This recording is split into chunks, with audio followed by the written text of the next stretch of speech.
Makinig kang mabuti kapatid dahil ang mapapakinggan mo ay galing sa aklat ng Revelation na matagal ng tanong sa iyong isipan.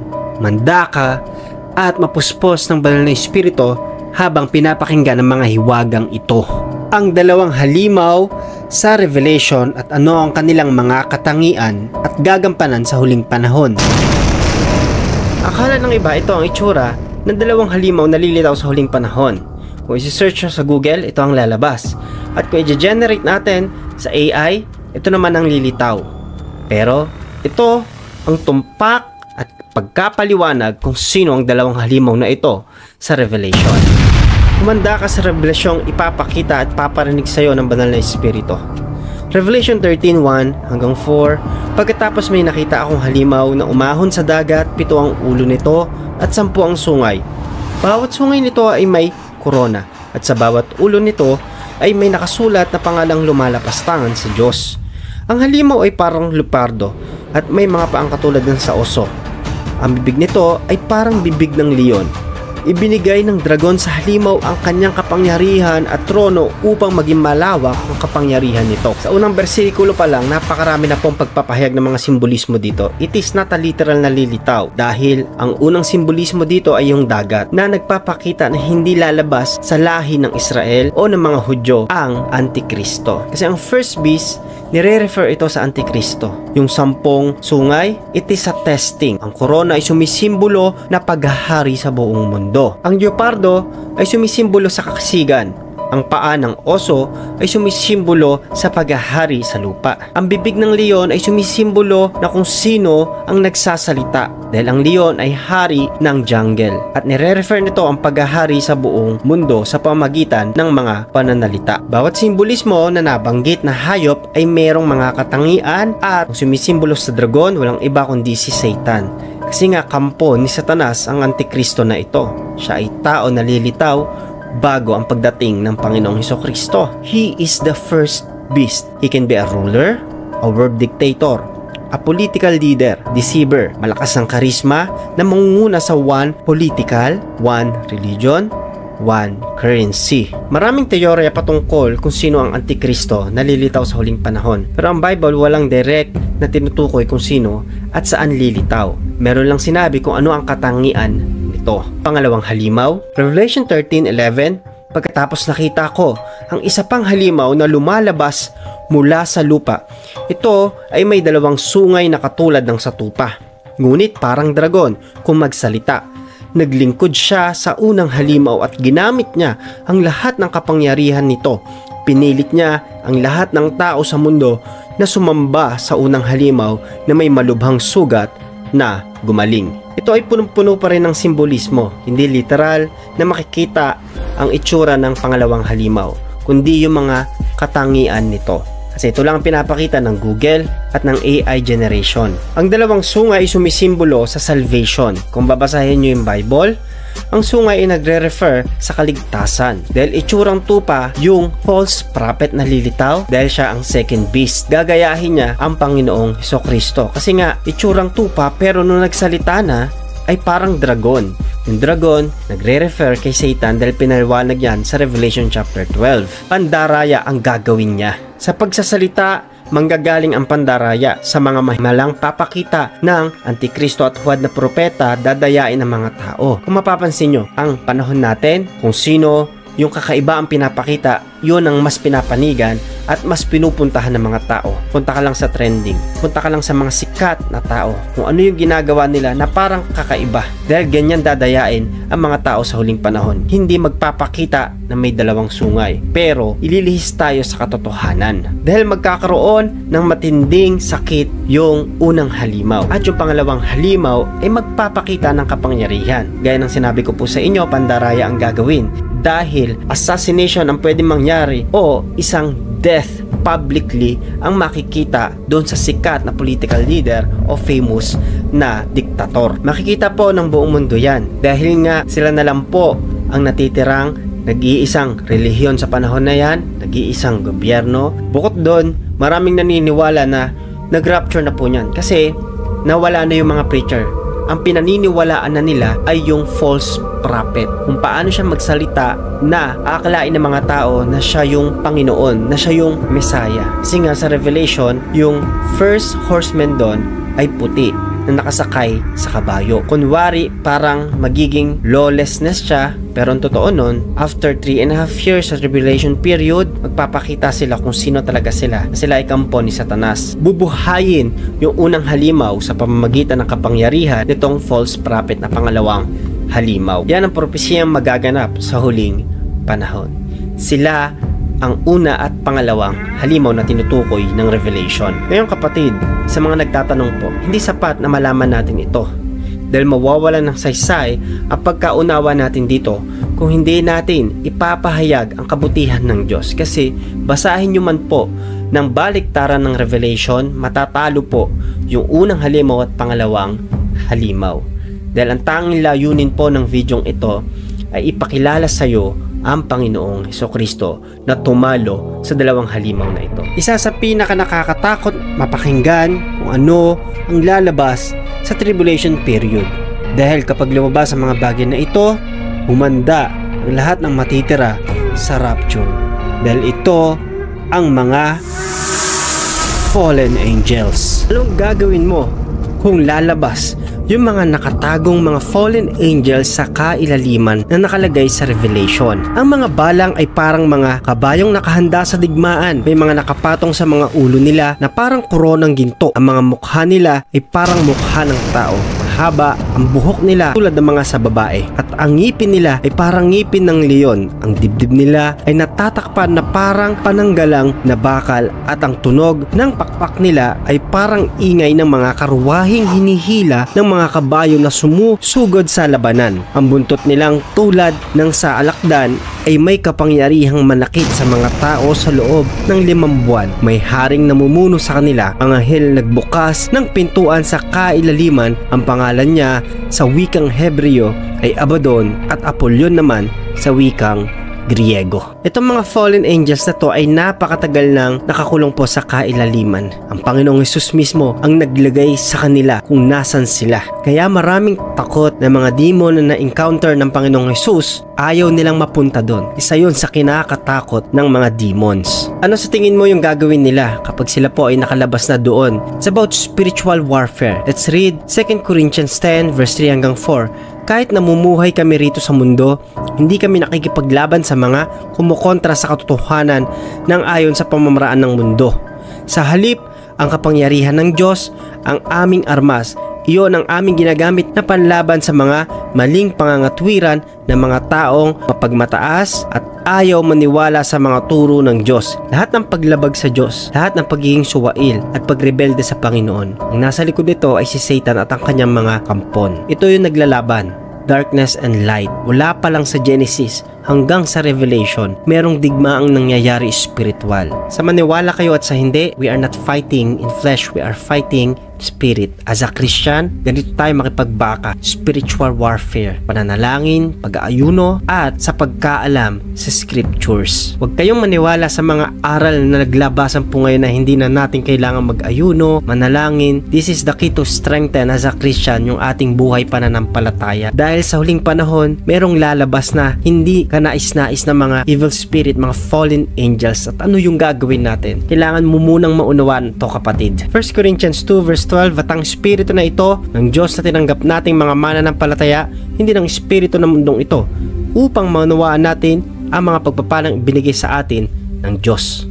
Now, as a Christian, alam natin na pwedeng lumabas yung mga nasa Revelation in physical, in literal. Pero pwede rin nating tingnan na ito ay lalabas in spiritual. Ano yung ginagawa nila? Ano yung gagawin natin as a Christian? Dahil ang totoong kalaban natin, hindi yung mga taong nakikita natin, kundi yung mga nasa likod nito na nagtutulak sa mga tao. Ephesians 6:12, sapagkat ang kalaban natin ay hindi mga tao, kundi masasamang espiritu sa himpapawid, mga pinuno, may mga kapangyarihan at mga tagapamahala ng kadilimang namamayani sa mundong ito.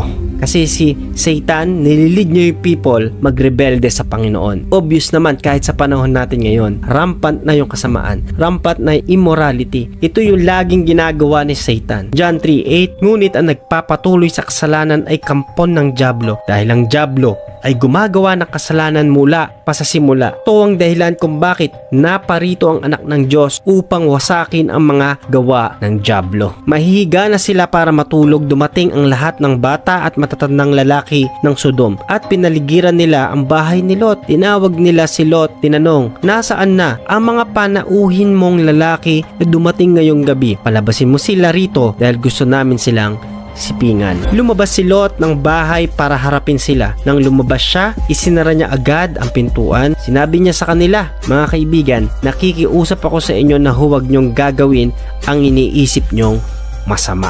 Isipin mong mabuti, bata, gusto na makipagsiping at doon pa sa mga anghel ng Diyos. Sobrang wicked na mga tao po dito. Ito yung misteryo para maunawaan nyo. Ito ay connected doon sa mga fallen angels sa Revelation. Kasi binagsak ng mga anghel sa lupa. Ito yung ginawa. Nagkaroon ng interaction sa mga tao. Kaya matindi yung kasalanang ginawa ng mga fallen angels na ito sa Panginoon. Kasi yung na-produce ng fallen angels sa pagkakaroon interaction sa human being, tinatawag na Nephilim. Kaya kung babasahin nyo yung Bible, Genesis pa lang, sumobra na yung kasamaan ng tao dahil sa ginawa ng mga fallen angels na ito. At ito yung naging dahilan kung bakit sila ikinulong doon sa kailaliman. 2 Peter 2 verse 4, kahit nga ang mga anghel ay hindi kinaawaan ng Diyos, nang nagkasala sila sa halip, itinapon sila sa malalim at madilim na hukay para roon hintayin ang araw ng paghuhukom. Sa eternity past, meron nang nangyari.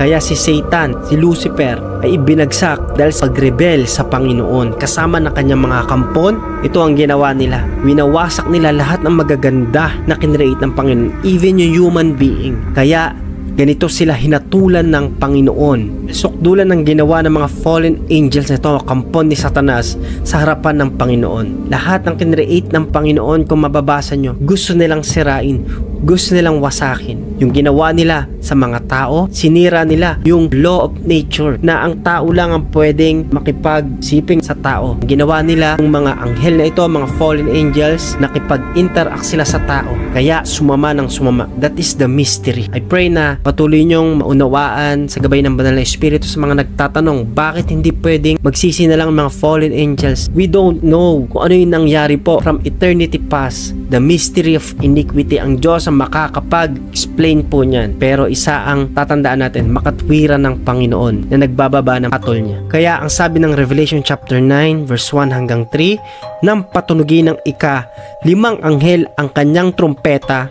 nakita ko isang bituin mula sa langit na nahulog sa lupa at ibinigay sa kanya ang susi sa pintuan ng kailaliman.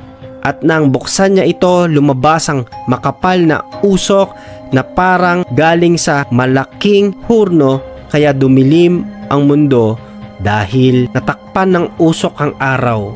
At mula sa usok naglabasan ng mga balang at kumalat sa lupa. Binigyan sila ng kapangyarihang manakit tulad ng alakdan. Ngunit pinagbawalan silang maminsala ng mga damo o anumang halaman at puno, kundi ng mga tao lang na walang tatak ng Diyos sa kanilang noo. Kung may magtatanong bakit ganito ang ginagawa ng mga fallen angels once na sila ay lumabas doon sa kailaliman at ang mamumuno ay si Abaddon, ang kanilang pipinsalain hindi yung mga tao na nakakilala sa Diyos, kundi yung mga walang tatak ng Diyos. Ano yung tatak ng Diyos? The Holy Spirit. 5 months lang ang pamiminsala ng mga fallen angels doon sa mga taong walang tatak ng Diyos. 5 months is nothing kung ikukumpara sa eternal punishment sa hell. Sa totoo lang kapatid, this message is a reminder na tayo po ay kinahahabagan ng Panginoon. Yung kanyang pag-ibig ang pinaiiral sa panahon natin ngayon. Kasi kung nagkaroon po ng matinding mga paghuhukom sa panahon po ng Sodoma at Gomorrah at sa panahon ni Noah, sa panahon natin ngayon, binibigyan tayo ng pagkakataon ng Diyos. As a Christian, ito na rin yung pagkakataon natin i-share yung pag-ibig ng Panginoon. hindi na natin hihintayin lumabas po yung mga demons, evil spirit po na yan. Meron na tayong gagawin. Share natin yung gospel. I-share natin yung salvation nagmumula sa Panginoong Jesucristo. Iparating natin sa ibang mga tao na hindi pa at walang kaalam-alam sa mga bagay po na ito. Kaya ako kinreate yung video na ito para maging awareness. Ma-remind ang bawat isa na merong Diyos na nagkatawang tao. Yun ang Panginoong Jesucristo. Kaya nasa kailaliman yan, kinulong sila ng Panginoong Jesucristo para hindi makapaminsala. Ngayon, lalabas yan sa tribulation period. At huwag kang masiyahan na merong mga taong pipinsalain ng fallen angels na yan. Kasi yung pipinsalain ng fallen angels na yan, pwedeng kamag-anak mo na hindi tumalikod sa kasalanan. Yung hindi tinanggap ang Panginoong Jesucristo. At tiyak ko na hindi mo magugustuhan at ayaw mong mangyari yun. So ito na yung gagawin natin. Share natin si Jesus. Share natin ang Panginoong Jesus. Share natin ang Word of God. Isa sa mga most requested topic ay ang kung sino ang dalawang witness na lalabas sa tribulation period. Ngayon, manda ka kasi dalawang bagay ito. Simbolismo at literal. Ito bang tayo'y nasa tribulation period na? Dahil nakikita na yung two witnesses nakalagay sa Revelation ng mga ngaral ng repentance. Naglabas po ako ng video patungkol sa pag-aaral sa two witnesses sa prophecy ng dalawang saksi na ito na ipapadala ng Panginoon bago ang pagdating ng Panginoong Jesucristo. Yung isang side, pwedeng literal. Pangalawang side na theory ay symbolical. Marami po ang eschatologists na nagsasabi na ito ay symbolical yung two witness at hindi ito literal, kundi kumakatawan ito sa simbahan sa huling panahon. Hindi ko po pinipilit na maniwala yung ibang tao kasi marami po ang nagalit na hindi daw literal, so it's a theory na pwedeng literal at pwede rin natin i-consider na ito ay symbolical. Revelation chapter 11 verse 3, sa mga araw na iyon isusugo ko roon ng dalawang saksi ko. Magsusuot sila ng damit na sako bilang pahiwatig sa mga tao na kailangan na nilang magsisi sa mga kasalanan nila. Ipapahayag nila ang mensahe ng Diyos sa loob ng 1,260 araw. Kasi sila ay inhalin tulad sa puno ng olibo at sa lampstand. Ito ay kumakatawan sa churches sa Jerusalem, sa mga sumusunod sa Panginoon, sa tumatawag sa Diyos, sa naghahayag ng salita ng Diyos at ng repentance. Kasi sa 7 churches of the Asia, naglabas po ako, panoorin nyo na lang, bawat simbahan po ay tinatawag na lampstand. Ngayon, paano natin maitutugma yung dalawang witness doon sa 7 iglesia sa Revelation? Dalawa lang po kasi yung nirecommend ng Panginoon. Walang nakitang kapintasan. Yung lumakad sa kalooban ng Diyos. Yung hindi nakisalamuha sa behavior ng mundo. Kasi kahit simbahan yung 7 yan, yung hindi nirecommend ng Panginoon, sila po yung gumagawa ng kasalanan kahit sila po ay nakakilala sa Panginoon. Dalawa lang po yung tumayo at faithful na simbahan. Smyrna at Philadelphia. Make sense, diba? Coincidence lang ba? Na 2 witness yung in-specify sa Revelation chapter 11 doon sa 7 churches of the Asia. 2 churches lang din po ang nirecommend ng Panginoon na lumalakad sa kalooban niya. Ibig sabihin lang nito, kukunti lang ang lumalakad sa kalooban ng Diyos na merong kabanalan at nagsasisay ng repentance sa buong mundo. Ibig sabihin, konti lang yung percentage ng mga churches ngayon katulad ng nature na hinahanap ng Panginoon na recommended tulad sa Revelation. Hindi lahat, kakaunti lang. Kasi sa panahon natin ngayon, ang churches ay business. Ang churches ay ginagawa nilang performing place. Hindi na holiness, hindi na repentance ang ipinapangaral, kundi more on pampering Christians, more on motivational na lang, walang transformation na nakikreate. Why? Kasi sa panahon natin ngayon, kapag nangaral ka ng repentance, hindi ka papakinggan. Oo, mahal nila ang Panginoong Jesucristo, mahal nila si Jesus, pero kasabay din nun, sila ay namumuhay ng makasalanan. Kaya nga, napakalaga ng 7 churches of the Asia, pinapakita dito na dalawa lang yung nakitaan na lumalakad sa kalooban ng Diyos, na pwede nating tingnan yung 2 witnesses dito. Sa panahon natin ngayon, napakarami ng selective Christians. Yung kapag na-expose yung ginagawa nilang kasalanan, aalis sila, pipiliin nila yung mga simbahan o yung mga mangangaral na hindi pinapangaral ang repentance o hindi na babanggit yung mga na-expose na kasalanan ginagawa nila. That is true. Kukunti na lang yung tumatanggap sa repentance, tumatanggap sa transformation kapag lumapit sa Diyos. So dito natin mapapatunayan na ma-evaluate natin yung faith natin at yung kabibilangan nating simbahan na tayo ba ay kasama doon sa two witnesses na gagamit yung simbahan maipangaral ang repentance, maipangaral ang gospel? Kasi yung two witnesses, ang pinapangaral nito repentance, symbolizing yung suot nilang sako. Panawagan yun sa mga makakita na kailangan magrepent. Revelation 11 verse 3, magsusuot sila ng damit na sako bilang pahiwatig sa mga tao na kailangan na nila magsisi sa mga kasalanan nila. Pwedeng panawagan niya sa panahon natin ngayon na sa mga tumatayong simbahan na ipinapangaral pa rin ang repentance kahit maraming may ayaw at marami ang may galit dito kung nabubuhay sa pornography ang isang tao, para alisin tayo sa lustful lifestyle, para mag-quit tayo doon sa pagiging greedy natin, para mag-quit tayo sa kasalanang ginagawa pa rin kahit Christian na. Ito ay panawagan at awakening sa lahat ng mga kumilala sa Diyos, even sa mga hindi pa nakakilala sa Diyos. Calling para tayo ay magsisi kung tayo ay nabubuhay pa rin sa makasalanang pamumuhay. Dahil sa totoo lang, kinamumuhian yung two witnesses sa Revelation kapag sila ay nangangaral. Mamamatay yung dalawang witness dito at magiging masaya yung buong tao dahil sa gagawin ng Antikristo. Tingnan nyo po ito. Revelation chapter 11 verse 7, pagkatapos nilang ipahayag ang mensahe ng Diyos, makikipaglaban sa kanila ang halimaw na galing sa kailaliman. Ang bangkay nila ay papabayaan sa lansangan ng tanyag na lungsod, ang lugar na pinagpakuan sa krus ng kanilang Panginoon. Ito rin ang lungsod na tinaguriang Sodom at Ehipto. Sa loob ng 3.5 araw, ang bangkay nila ay panonoorin ng mga tao mula sa iba't ibang lahi, angkan, wika at bansa, at hindi sila papayag na ilibing ang mga ito.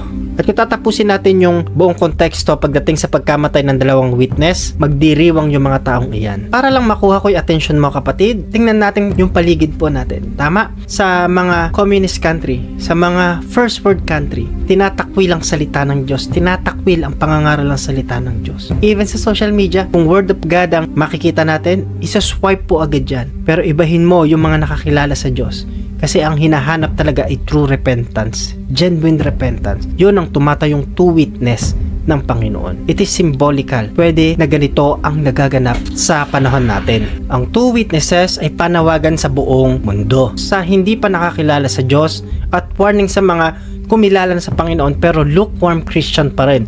It's awakening mga kapatid because the two witnesses are performing great sign. Revelation 11 verse 4. Kung babalik tayo sa mga unang istorya pagdating po sa mga propeta, nagpapadala lagi ang Panginoon. May witness lagi. Si Moses sa Ehipto, si Noah sa Great Flood. Nagpo-perform ng miracle ito at naglilid sa mga tao para magrepent, para paalala na kailangan nating tumalikod sa kasalanan. Sa panahon natin ngayon, sino ang inutusan ng Diyos? Inatasan niya ang mga Kristiyano, ang mga sumusunod sa Panginoon, at magpo-perform sila sa pamamagitan ng kapangyarihan ng banal na Espiritu.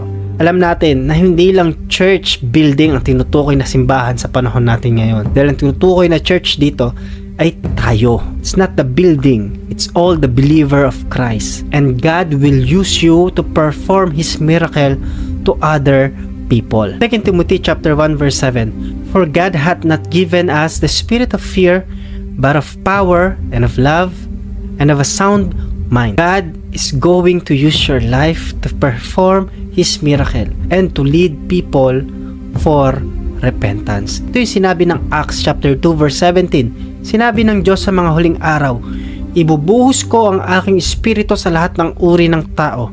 Ang inyong mga anak na lalaki at babae magpapahayag ng aking mga salita. Ang inyong mga binata ay makakakita ng mga pangitain, at ang inyong mga matatandang lalaki ay magkakaroon ng mga panaginip. Nandito na tayo sa huling panahon, sa mga propesiya na nagaganap, at ang patunay isinaad ng Acts chapter 2 verse 19. Magpapakita ako ng mga himala sa langit at sa lupa sa pamamagitan ng dugo, apoy at makapal na usok. Madilim ang araw at ang buwan ay pupula katulad ng dugo. Mangyayari ito bago dumating ang kamanghamanghang araw ng paghahatol ng Panginoon. Ngunit ang sinumang tatawag sa Panginoon ay maliligtas sa parusang darating. Diba obvious na tayo nabubuhay sa mga propesiyang iyon. Nakikita sa kalawakan, pumupula ang tubig, ang buwan, ang langit, may nakikitang mga bagay, nagkakaroon ng mga matitinding sunog sa iba't ibang bansa, sa buong mundo. Gusto kong makuha mo yung punto, kapatid. Hindi lang masatisfy yung curiosity natin pagdating sa mga prophecies, kundi ito ay maging katuparan sa mga propesiya na isa ka sa gagamitin ng Panginoon para ipangaral siya. para i-lead ang mga hindi pa nakakilala sa Panginoon sa repentance. Kaya ako ginawa ang video na ito para maging encouragement kung ikaw ay matagal na naglilingkod. Lumakad sa kalooban niya, lakaran natin yung mga salita ng Diyos, yung mga pangako ng Panginoon. Ang prayer ko sa'yo, lalo kang lumalim sa pagkakilala sa Diyos at kumilos ang banal na Espiritu sa buhay mo. Gusto kong magpasalamat kung nakarating ka sa huling part ng video ito. Marami ka nawang natutunan. Share mo to sa unang taong ipapaisip sa'yo ng Panginoon. Kung meron kang tanong, let me know in the comment section. Kung agree ka at nagustuhan mo mga bagay na ito, follow and subscribe ka. Kung meron kang gustong itopic, let me know rin in the comment section. God bless kapatid. Hanggang sa susunod pagkikita natin, ito ang inyong lingkod, Pastor Gab Bueno. God bless.